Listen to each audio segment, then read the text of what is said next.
Hey guys, I'm Sydney. And I'm Khara. And I'm Steven. And this is Bama AM, brought to you by Touchdown Alabama.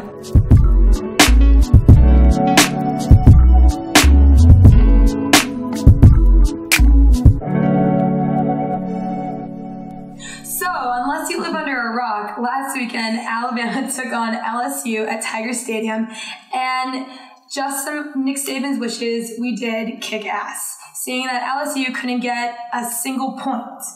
Not one. Not one. Not even a field goal. Not even a field goal. A 20-yard field goal. Shanked it to the left. I was at Baton Rouge, the east side of Baton Rouge, which is the hood. Shouts out to the boy Boosie and all the rappers out there playing all the famous songs inside Death Valley. But in the second quarter, guys, was it me or could I actually, for the first time, hear my own thoughts inside the stadium? Right. That scared me. Right. Alabama snatched LSU's soul in the second quarter, and I'm in the press box literally hearing myself think that I need the curling iron on that morning. So that was scary. There was nothing else to say. I think it was definitely shut up. Right. Going to the start of the game, I think a lot of LSU fans had a lot of confidence after Tua got injured after the play, but my heart stopped when that happened. Literally, he just got the wind knocked out of him, but everybody everywhere went totally silent. All Alabama fans definitely shook. Do you know what I thought? I was hoping Diane Tagovailoa, Diane, get on the field with the anointing oil right now, Stan. I was waiting for Diane. I was just, oh my gosh, like you said, everybody's heart was just beating. Like, is this really happening? They put Tua, then Mac Jones came in because they showed B-roll of Jalen Hurts limping during, I was like, oh my gosh. I was like, can this really be happening to Alabama right now?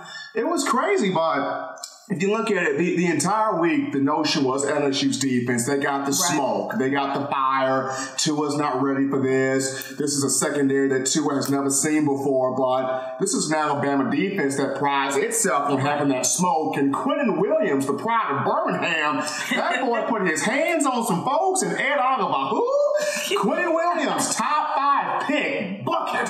Son, go get your money. Q, what a game he had. Get the bag. Well, Quentin and Jonah Williams were both SEC's Player of the Week this week. So shout out to you guys.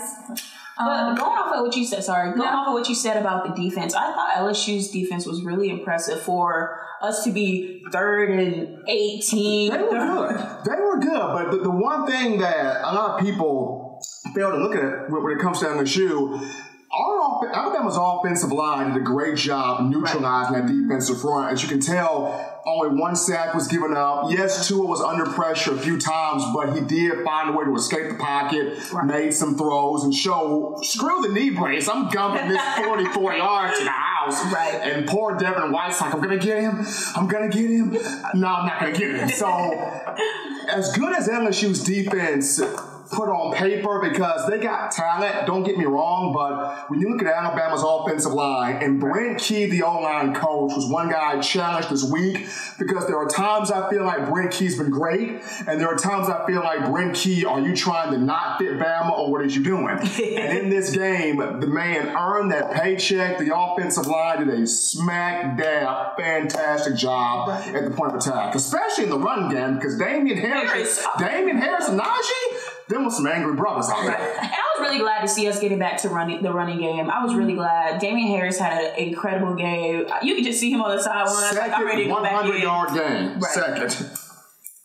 Second of the season. But it was good. And then see Najee Harris get out there and do his thing. But as always, offensive, we got to go with Khara's man, Jerry Nasty Jeudy. 8 catches, $103. No, but I have to give credit to Jalen Waddle, too, because incredible. Those two together. Henry Ruggs just moshed Greenwood. Williams. We talk about Henry Ruggs, the one hand tomahawk behind the back catch. That was insane. But just getting back to Tua and Sydney, how crazy is this for Tua? This was not his best game. Didn't have his best completion percentage. Didn't have the 300 yards passing. He has to deal with Ed Orgeron trying to recruit his brother to come to LSU. And through all of this going on, and plus he got hit in the Magic Jewels there. But despite all of this going on, Tua finds a way to win, gumping it out. So what does it say to a quarterback when you're you're the Heisman Foundation and you're watching this game, what does that tell you seeing a guy that he just finds a way to win? Honestly, I just think he has a really great outlook on everything. He's always putting others before himself, and he just knows what he wants to do, and like he knows where he has to be, and he is a true and real player, and he just understands that he has to be here at the time, and he really does put the team on his back at times, and I really admire that as a player and just his skill set and everything. It's literally like nothing we've ever seen before. Right. So I think he's bringing a lot to the table, and I feel like the experience that he's getting now will definitely help him through everything later. Yeah, I would say I think this LSU game was the first test of adversity, to be honest. Because we've been saying that since the beginning, that this game was really going to shut everyone down who says that we have such an easy schedule the entire year and that we don't deserve to be the first team in the lineup, and obviously we shut that down real quick. Now, what was awesome, I got to look at two players on defense that really kind of stood out to me. Savion Smith, what a game he had at corner. I'm talking about comes back home to LSU where he started his freshman year before going to JUCO. Had a pick six, dropped it. I was so looking forward to it. What a good game, though. Had two pass breakups, a couple of really secure tackles, and Dirty 30, Money Mac Wilson gets the pick at the end. You knew. Trying to look like Michael Jordan stacking the bag. We finally get a Mac Wilson money bag pick at the end on it. where he does not drop it. He was waiting on it. We finally get one where he secures the ball. But, I mean, guys, the entire defense, we can't really just single out one guy because Christian Miller's been a man possessed since Ole Miss. Anthony Jennings played well. Raekwon Davis he's still in the mix. He's not playing the ticked off style of ball. Right. But it's not really him not playing. It's just Quentin Williams is so good. So nice. Jonathan Allen spoke about this 3 years ago, and we were like, Jonathan, whatever. But he prophesied that. Jonathan Allen may not say another word, but he prophesied that thing as Quentin Williams, 10 tackles, 2.5 sacks, 3 tackles for loss. I really watched a play where he spun off a guy, threw a guy to the ground, hurdled over a guy, and just planted Joe Burrow to the turf, and then looks down at Joe and says, I'll be in your butt all night long. I was like, oh, God. Well, I really do think it was an incredible game, and did you guys catch that interview after where even the head coach of LSU said that we just came in and overpowered them, and there was nothing that they could do about it. So I kind of looked at Coach O as to say, Coach O, did you really have to make that statement there? Did you not wait until you got back to the locker room? Props are due. Yeah, seriously. I mean, it was a really big rivalry game, like we've been saying. Right. Just the fact that the coach acknowledged that we came in and did what we were there to do and shut people up, and that's what we did. Thank you next. Right. Thank you next. Well, before we get into the next game, I just wanted to point out 2 things and see how you guys felt about, Tua's first interception and Tua's first time playing in the fourth quarter. How do you feel about? I think it's a long time coming.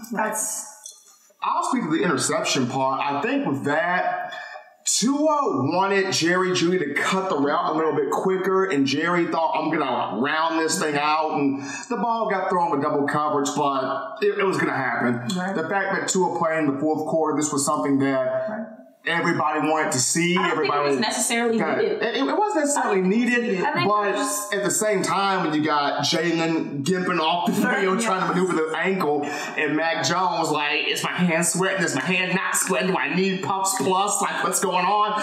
You needed Tua out there to kind of calm everybody down, control the ship, and be Tua in a sense where it may not be my best game, but I'm still giving you all I got. And Tua gave them everything that he had out there. Yeah. And gave Nick Saban a hug at the end. Nick smiled. He was happy to win. He was happy to win that game. Well, this week we have Mississippi. We're going into Mississippi State at 2:40 in Bryant-Denny Stadium, and I was actually really impressed when I learned this fact that we've played them over 103 times. Right. And, well, I don't know if everyone caught the game last year that we barely escaped with a win last year. We scored within the last couple minutes, I think it was, with the score being like 31-24. That was the score. Yeah, so I'm not too nervous for the game this week. What do you guys think? I look at State. Nick Fitzgerald is a more athletic Tim Tebow. And no offense at all to Tim Tebow whatsoever, but Nick Fitzgerald is a guy, big, physical, can run, still not the best throwing quarterback. People will say, but Steven, look at the game against A&M and had 288 passing yards and took it to him. Well, look at this. A&M is not known as a defensive pedigree. They're an offensive pedigree. Jimbo Fisher's infusing some defense slowly but surely, but they're an offensive team. And when you put Nick Fitzgerald against the LSUs, the Alabamas, the Kentuckys that have a pretty good defense now, Nick Fitzgerald tends to struggle at times. And you bring him against Alabama at Bryant-Denny this weekend. Should be an intriguing matchup, but once again, Nick Fitzgerald does not grab me by my chest and say, watch me. Right. I mean, well, while we're looking at their scores from the previous games, they lost to Florida 13-6, but then they beat Auburn 23-9. So, well, I know this is side questions. Right. I think this is one of the side questions, like, what is going on with Auburn? I'm still going on with Auburn. Jay Jacobs sat there and wanted to help Alabama out so much that he gave Malzahn this 7-year, $49 million deal, and in the form of creative cussing in the form of my mom, what in the Sam Hill we gonna do? Because we got $32 million of a buyout we trying to get rid of, and we can't get rid of it. Because we do have to play them coming up soon, but I just feel LSU so far has been the only team to really... LSU, Missouri have been the only two teams to really give us a hard time game. Well, I would throw Arkansas in there as well because of the different wrinkles they brought to the Alabama defense. So I would throw slightly Arkansas in there too. Okay. But, you know, like I said, like coming up with Auburn, they've been struggling. I know we're going against Mississippi State this weekend, but like looking down the road, you know, Georgia SEC championship. Yeah. That right there will be a very interesting game because this year's Georgia defense is not the same as last year. As you can tell, they miss Roquan Smith. They miss Lorenzo Carter. They miss a lot of players. But they always bring something new to the table every year, and they're one of those teams that you can never really bet on just because, like, they bring so much different stuff to the table, and there's always something. They always have that one random card up their sleeve, I feel like. They always have tricks to the trade, but then at the same time, it's you faced Jake Fromm last year. Now will Kirby Smart pull Nick Saban and throw Justin Fields out there in the fourth quarter of a game? Could be it. You're not sure, but at the same time, Jim Chaney, the offensive coordinator, is not a RPOs type guy. He's old school. He's meat and potatoes. He's bread and butter. He does not like to add something new to the mix. Well, true, but it remains to be seen with Georgia. Georgia, to me, is a wild card right now. Yeah. But let's get back to Mississippi State. Honestly, going off the wild card, I think Mississippi State could also give us a run for our money. I don't know, every single time we do a matchup with them, they're a tough team. They also seem to bring something new to the table. What improvements do we need to happen that we need to see to happen for us to... I don't think we're in a worried position with Mississippi State, but I don't think we are either, but I think things could be tighter. You know, I think the defense could be a little tighter.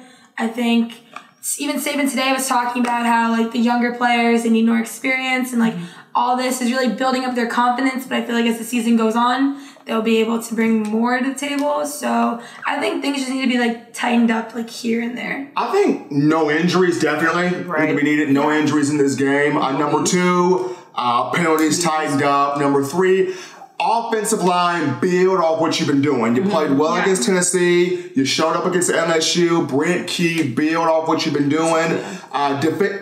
From the defensive side of the football, Taj LaPointe, build off what you've been doing. You take this performance against LSU. You challenge the guys against Mississippi State. You build off that.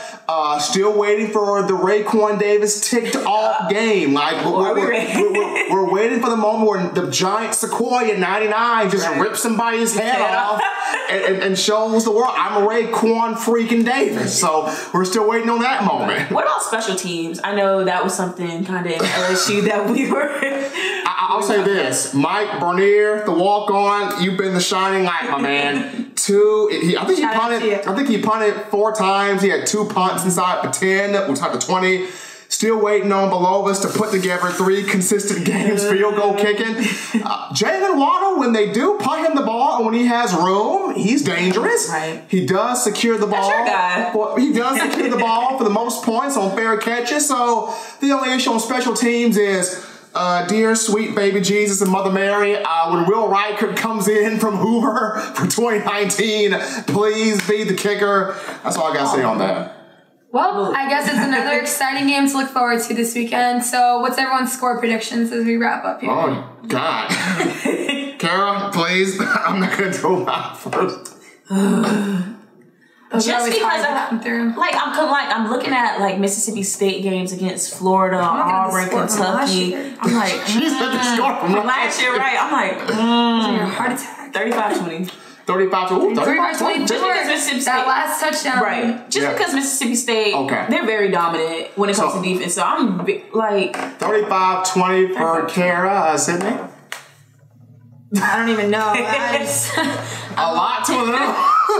Yeah, basically. I'm not even gonna give out numbers predictions. I don't think there's anything we need to worry about. But like I said, there's things we need to little things we need to improve on. So. I would say this, not even with score predictions, but Jalen Waddle runs it back. I get on. I'll get on that one. Now for mine, you got 35-20. I'm gonna be somewhere in that ballpark. I'm gonna go 40 this week. I'm gonna go with 42-14. I go for it.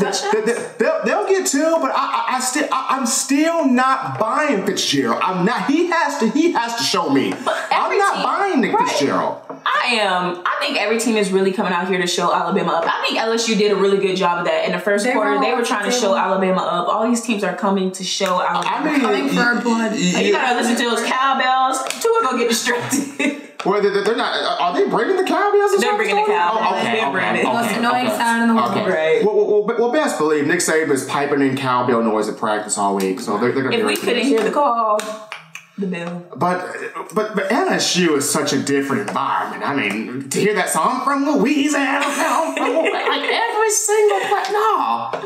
Well, I guess we'll just have to see what comes this weekend. So comment down below your score predictions. Make sure you like this video, subscribe to our channel, like us on Facebook, and follow us on Twitter. Bye.